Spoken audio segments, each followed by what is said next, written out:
విద్యార్థులు ఎంతమంది ఉంటే అంతమందికి తల్లికి వందనం అందజేస్తున్నారు. మా గృహం నందు కూడా మేమిద్దరం తల్లికి వందనం లబ్ధి పొందాం సార్. నారా చంద్రబాబు నాయుడు గారు ప్రభుత్వ పాఠశాల మరియు ప్రైవేట్ పాఠశాల అతని రెండు కళ్ళుగా భావించి రెండుకి సమన్యాయం చేయాలన్నటువంటి ఉద్దేశంతో ప్రైవేట్ పాఠశాలలో చదువుతున్న విద్యార్థులకు కూడా తల్లికి వందనం అందజేస్తున్నారు. 1వ తరగతి నుంచి 12వ తరగతి వరకు చదువుతున్న ప్రతి విద్యార్థికి తల్లికి వందనం అందజేస్తున్నారు. ఈ సందర్భంగా నేను నా ఫ్రెండ్ వాళ్ళ జరిగిన ఒక ఫ్యామిలీ ఇష్యూ మీకు చెప్పాలనుకుంటున్నాను. నా ఫ్రెండ్ వాళ్ళ ఫ్యామిలీ చాలా పూర్ ఫ్యామిలీ. వాళ్ళ ఫ్యామిలీలో టోటల్ 5 మెంబర్స్ ఉంటారు. మదరు, ఫాదరు, వాళ్ళకి 3 కొడుకులు. గత ప్రభుత్వం తల్లికి వందనం ఒకరికే ఇవ్వడం వల్ల ఒకరు మాత్రమే చదువుకోవడానికి వీలుంటుంది. మిగతా ఇద్దరు వాళ్ళ పేరెంట్స్ తో కలిసి కూలి పనికి వెళ్తా ఉంటారు. అది గమనించిన మన రాష్ట్ర ముఖ్యమంత్రి వర్యులు ఏ పిల్లవాడు ఇలా కూలి పనికి వెళ్ళకూడదు, 18 ఏళ్ల వయసు లోపున్న ప్రతి పిల్లవాడు కంపల్సరిగా పాఠశాలలో లేదా కళాశాలలో చదువుకోవాలా అనే గొప్ప సంకల్పంతో తల్లికి వందనం అనే పథకాన్ని అమలు చేయగా కుటుంబంలో ఎంతమంది విద్యార్థులుంటే అంతమంది విద్యార్థులకి తల్లికి వందనం అందజేస్తున్నారు. మీరు ఈ తల్లికి వందనం అందజేయడం వల్ల వాళ్ళు సంతోషంగా పాఠశాలకు వెళ్లి చదువుకోగలుగుతున్నారు సార్.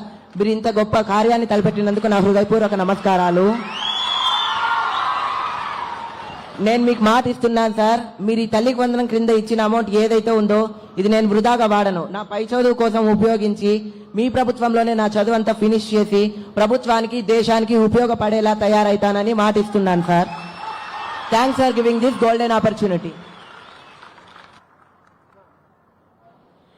ఎంతో చక్కగా మాట్లాడిన చరణ్కి మా కృతజ్ఞతలు.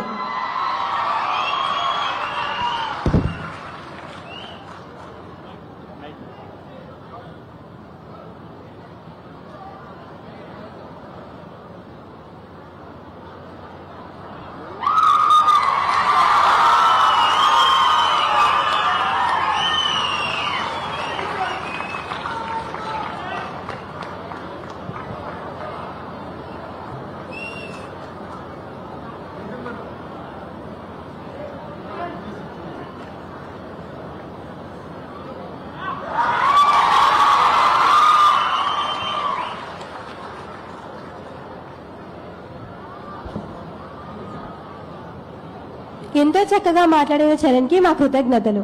ఇప్పుడు మన కళాశాల పూర్వ విద్యార్థి వెల్లూర్ ఇన్స్టిట్యూట్ ఆఫ్ టెక్నాలజీ అమరావతిలో ఉచిత సీట్ను సాధించిన కె నవరత్నను వేదికపైకి ఆహ్వానిస్తున్నాం.